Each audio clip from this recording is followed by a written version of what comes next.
కానీ వైద్యంలో కానీ దాంతోపాటు అభివృద్ధి కార్యక్రమాలు ముఖ్యంగా విశాఖ విజన్ ఏదైతుందో విజన్ అచీవ్ చేస్తూ ఉద్యోగ అవకాశాలు ఇస్తూ జూన్ 4 నుంచి ఆ ప్రక్రియ ప్రారంభమవుతుంది.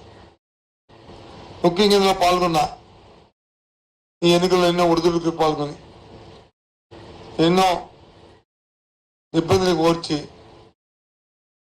ఎన్నో మాయ మాటలకి లొంగకుండా ప్రలాభాల్లో లొంగకుండా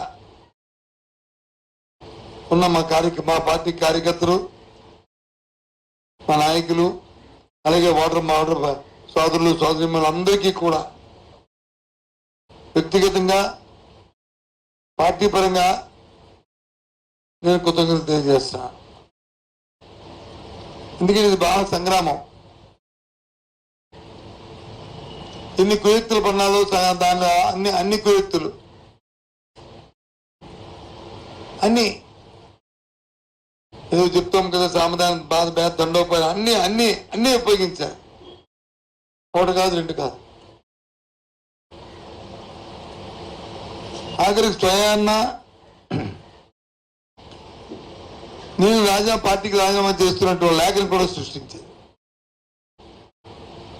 ఎంత దౌర్భాగ్యం ఎంత దిగజాడుతామో దీన్ని బట్టి తెలుస్తుంది.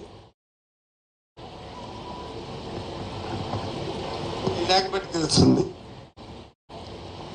ఏ స్థాయికి తెలుగుదేశం పార్టీ కూటమి దిగజారింది అనడానికి ఇది పరాకాష్ట.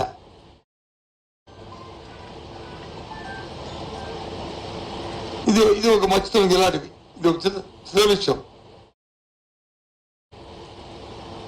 అంటే ఏదైనా ఏదో విధంగా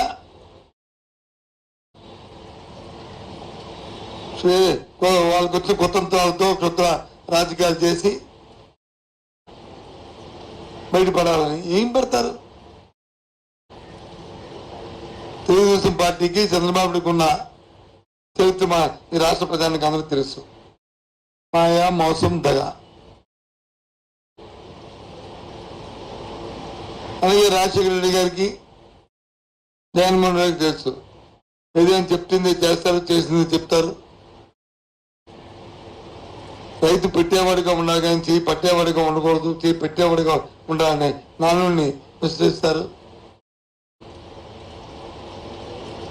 పేదవాడు కానీ ఉన్నాడంటే వారికి చేయూత ఇవ్వాలి. పేదవాడు పేదవాడిగా ఉండకూడదు. రైతు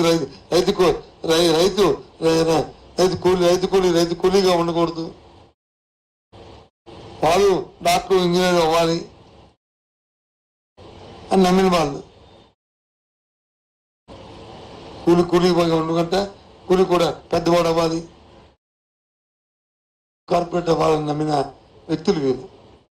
ఆ విధంగా నమ్మారు కాబట్టి ఆ విధమైన మేనిఫెస్టోలు ఇచ్చారు కాబట్టి మాయ చెప్పకుండా 5 సంవత్సరాలు మళ్ళీ రిపీట్ చేస్తారని 5 సంవత్సరాలు నా పరిపాలన నమ్మి మీకు మంచి జరిగితేనే నాకు ఆశీర్వాదం కోరిన మరి నాయకుడు ఈ దేశంలో ఎవరు లేరు, జగన్మోహన్ ఒక్కరే.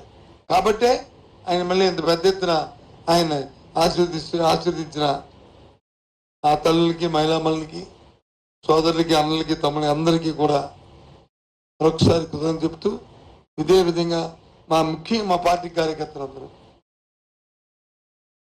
ఉన్న వాళ్ళందరూ కూడా చాలా మంది చెప్పారు. సచివాలయం వ్యవస్థ పెట్టారు, కార్యకర్తలకు విలువ లేకుండా చేశారు అని. సచివాలయం వ్యవస్థ పెట్టింది అవినీతి రూపమాపడానికి.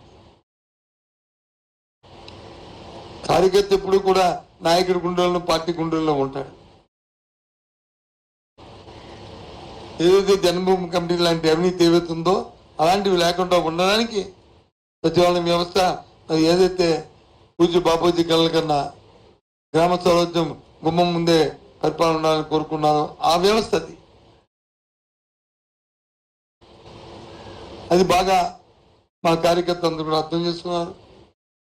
వాలంటరీ వ్యవస్థ ఎంత దిగ్విజయంగా జరిగిందో మన కరోనా వచ్చినప్పుడు కానీ తర్వాత జరుగుతున్న కార్యక్రమాల్లో కానీ ఏ విధంగా 100% దేశానికి అది కులమానిక్గా ఒక దిక్సూచిగా ఉన్నదో